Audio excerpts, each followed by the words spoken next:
Hey bees, I'm Marie from Humblebee and Me, and today we are making this lovely strawberry rose rich hair conditioner.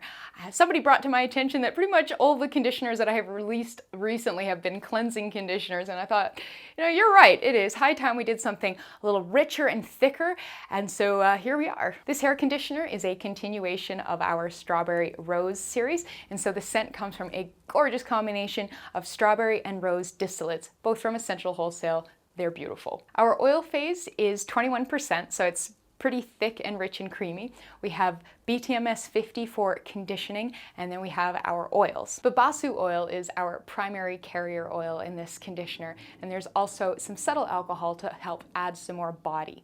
I've also included a new to me ingredient from Essential Wholesale. That's a Brassica 40 oil copolymer with a longer name than that, but I don't trust myself to really pronounce that here and now. But if you want more information on that, I've got an encyclopedia entry on it on my blog on humblebeeandme.com, so I really recommend checking it out. It's a very cool ingredient for natural hair care. Our cool down phase includes some Polyquaternium 7 for added conditioning awesomeness, and then some hydrolyzed rice protein, which helps volumize the hair, which is super cool. Because this is quite a rich conditioner, I did opt to include some Cocamidopropyl betaine, which is a mild amphoteric surfactant in the conditioner, and so this helps with rinse out.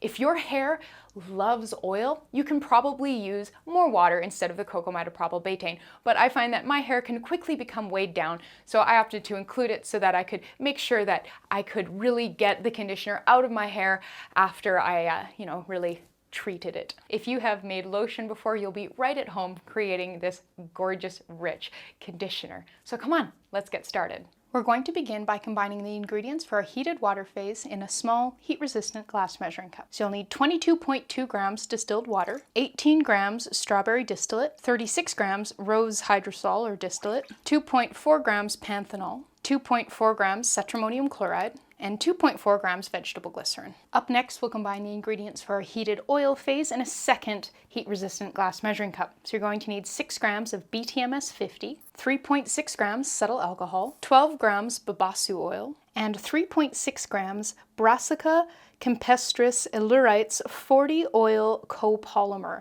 And this is a new ingredient to my channel and my website, so for more information please visit the Humblebee and Me Encyclopedia. I'll link that in the description box below. Up next, we're going to weigh our water phase and note that weight, making sure to note it also includes a spatula. To melt everything together, we're going to put both parts in a water bath. So this is a wide flat-bottomed sauté pan with about 1 inch or 3 centimeters of water in the bottom of it. And I'm going to go put this on the stovetop over medium heat for about half an hour to melt everything through and bring everything to the same temperature. While everything heats through, we can weigh out our cool down phase. So we're going to need 2.4 grams of Polyquaternium 7, 3.6 grams hydrolyzed rice protein, and 0.6 grams liquid germall plus. Once everything has melted and heated through, you can remove your water bath from the stove and then remove your phases from the water bath. Up next, we need to top off our water phase to that number we wrote down earlier with some preheated distilled water. And then we will add our water phase to our oil phase. And then we're going to start blending with our immersion blender. You're going to want to start with a few short pulses before working up to a full blend.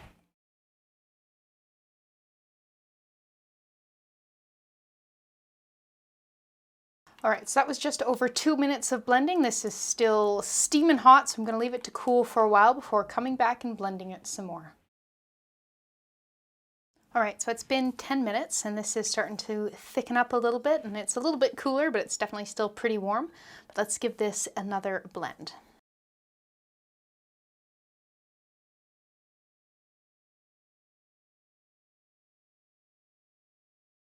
So it's about just another minute of blending, and you can see it's already becoming so thick that it's actually kind of a little hard to get a good blend on now. It's just absolutely gorgeous. This is, however, definitely still too warm to incorporate our cool down ingredients into, so we are going to leave it to continue to cool.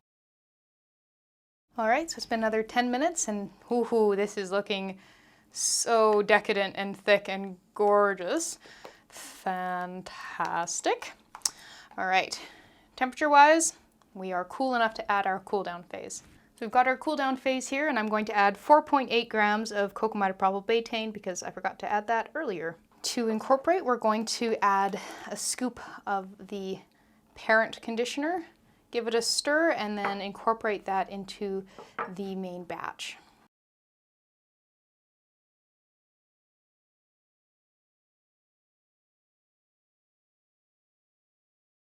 Once you've thoroughly incorporated the cool down phase and your mixture is nice and smooth, it's time to package it up. So I have a 4-ounce tottle here, tottle being a mashup of tube and bottle.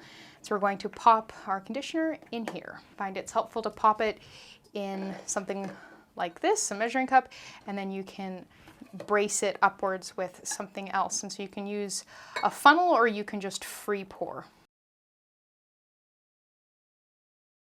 And there you go. You just made a beautiful, rich strawberry rose hair conditioner.